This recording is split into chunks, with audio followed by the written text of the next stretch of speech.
This show is part of OnePlace, a daily network of focused briefings across the stories people follow most. Welcome to our daily roundup. We have a packed show today covering everything from the octagon to the gridiron and the hardwood. Let's get right into the headlines you need to know.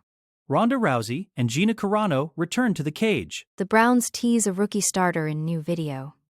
Netflix sets the rules for the big MMA fight. 7 NFL matchups you must watch this coming season.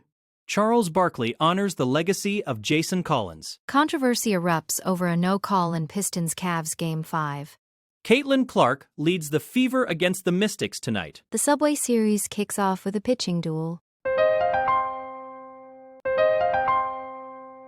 First, the MMA world. It has been over a decade since we saw either Ronda Rousey or Gina Carano inside an MMA cage, but that is all about to change this Saturday night at the Intuit Dome in Los Angeles. This isn't just a casual exhibition. It is a massive cross-generational clash between two of the most influential women to ever compete in the sport. Rousey, now 39, and Carano, who will be 44 on fight night, are proving that age is just a number when it comes to competitive fire. The event is being made possible through a partnership between Netflix and Most Valuable Promotions, the company founded by Jake Paul. It is a fascinating move for both fighters, especially considering Carano has not fought since her 2009 loss to Chris Cyborg in Strikeforce. The age factor is definitely the biggest talking point here. If this were a UFC-sanctioned event, Carano would actually set the record as the oldest fighter in the promotion's history. It is wild to think about their different paths. Rousey was the pioneer who brought women's MMA into the UFC mainstream, becoming the inaugural bantamweight champion and defending it 6 times. Carano, on the other hand, was the face of the sport before the UFC even had a women's division. She was part of the first televised women's fight back in 2007. While Rousey ended her career with a 1-2 record after tough losses to Holly Holm and Amanda Nunes, Carano walked away much earlier to pursue a successful acting career.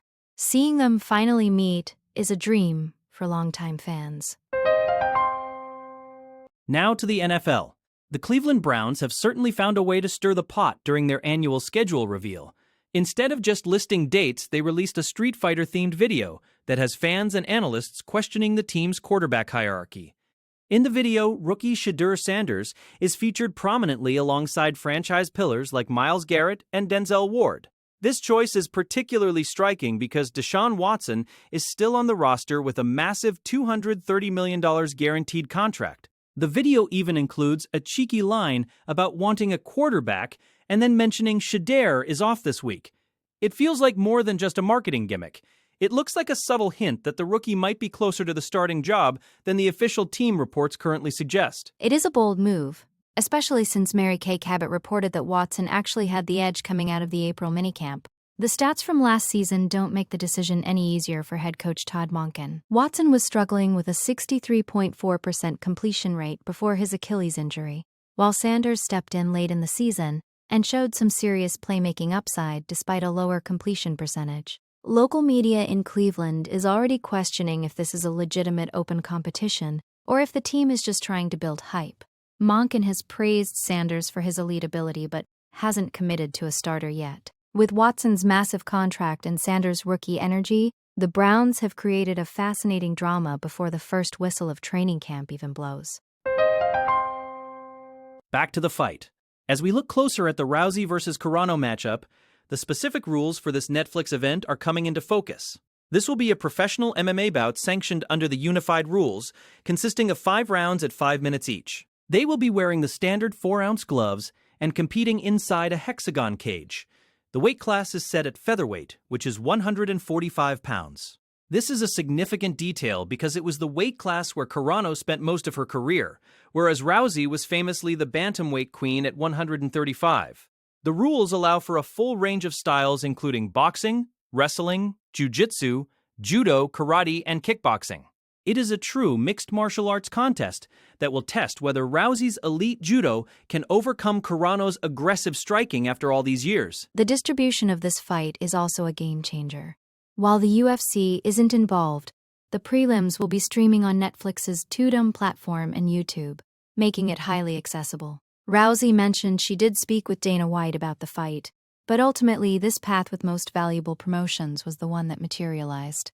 It is a fascinating clash of styles. Rousey built her legend on those lightning-fast arm bars and judo throws, while Carano was always known for her stand-up power and Muay Thai background. Since Carano hasn't fought since 2009 and Rousey since 2016, the physical conditioning and cage rust will be the ultimate wildcards. Fans are eager to see if the technical skills that made them icons are still sharp enough to deliver a high-level performance in the Intuit Dome. Next, the 2026 schedule. The NFL has officially dropped the 2026 schedule, and there are some absolute gems on the calendar that fans need to circle right now. One of the most intriguing matchups happens right in Week 1 on September 13th, when the Chicago Bears face the Carolina Panthers. This is essentially the Caleb Williams versus Bryce Young Bowl. Remember, Chicago got the number 1 pick to draft Williams because of the trade they made with Carolina for the pick that became Young. We didn't get to see this head-to-head last year because Andy Dalton was starting for the Panthers at the time. Now, both young quarterbacks are the faces of their franchises, and this game serves as a massive litmus test for two teams trying to prove they are ready to dominate their respective divisions. Another game you cannot miss is the Week 6 international clash in London between the Houston Texans and the Jacksonville Jaguars. For years, the NFL was accused of sending subpar games overseas, but this is a legitimate AFC South heavyweight battle. You have C.J. Stroud leading a high-powered Texans offense against a Jaguars team led by Trevor Lawrence and coached by the brilliant Liam Cohen. The AFC South has become one of the most competitive divisions in the league, and seeing these two rivals square off on a global stage in October will have huge playoff implications. Whether it is the quarterback narratives in Week 1 or the divisional warfare in London, the 2026 slate is designed to keep us on the edge of our seats from the very first kickoff. Moving to NBA legends. The sports world is mourning the loss of Jason Collins, who passed away at the age of 47 after a battle with stage 4 glioblastoma. Collins was a true pioneer, becoming the first active player in the 4 major American sports to come out as gay back in 2013. During a tribute on Inside the NBA, Charles Barkley didn't hold back his thoughts on the significance of Collins' bravery. Barkley pointed out that we still live in a homophobic society and called it stupid to think there aren't many more gay players currently active in the NFL, NBA, and MLB. He praised Collins for his courage and emphasized that someone's sexuality is nobody else's business. It was a poignant moment from Barkley, who has often used his platform to speak out on social issues within the sports community. Collins' impact on the court was also significant. Even if it didn't always show up in the box score, he had a 13-year career built on defensive intelligence and being a phenomenal locker room presence. He was a key piece of those great New Jersey Nets teams that went to the finals with Jason Kidd and Vince Carter. Barkley also touched on the homophobia he has witnessed, specifically within the Black community, and urged anyone struggling with their identity to find peace and do you. The tribute highlighted that Collins wasn't just a basketball player. He was a North Star for others who might have been afraid to be themselves in a professional sports environment. His legacy as a trailblazer will certainly be remembered far longer than any of his career statistics.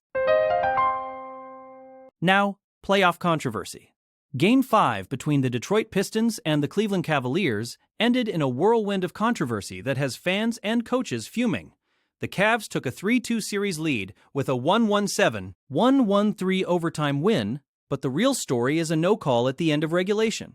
With the game tied, Cleveland's Donovan Mitchell was stripped by Ausar Thompson. As Thompson went for the loose ball, he was knocked over by Jarrett Allen. No whistle was blown, the clock ran out, and the game went to overtime where Detroit eventually lost. Pistons head coach J.B. Bickerstaff was livid after the game, stating it was a clear foul and that Thompson was tripped. Even star Cade Cunningham and media members like Brian Windhorst agreed that the refs missed a blatant call that could have sent Detroit to the line. However, there is another side to this argument.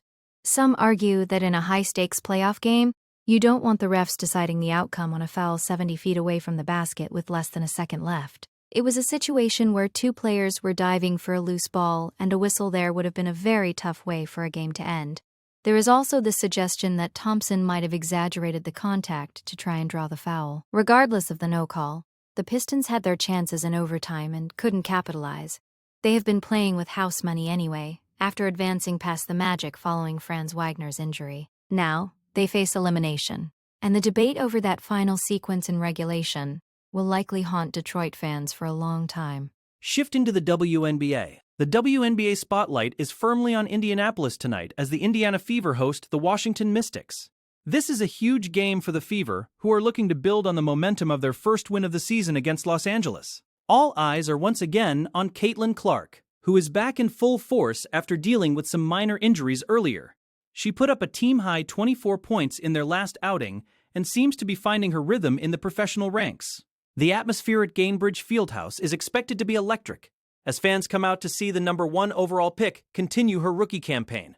For the Fever, this is a chance to prove they can defend their home court and start climbing the standings after a rocky start. On the other side, the Washington Mystics are looking to bounce back after a heartbreaking overtime loss to the Liberty. They have some serious talent of their own, led by Kiki Iriafen, who recorded a massive double-double with 20 points and 12 rebounds in their opener. We are also keeping a close eye on their rookie, Lauren Betts, the number 4 overall pick who showed flashes of brilliance in her limited minutes. The game will be broadcast nationally on ION and available for streaming on Fubo, making it easy for fans to tune in.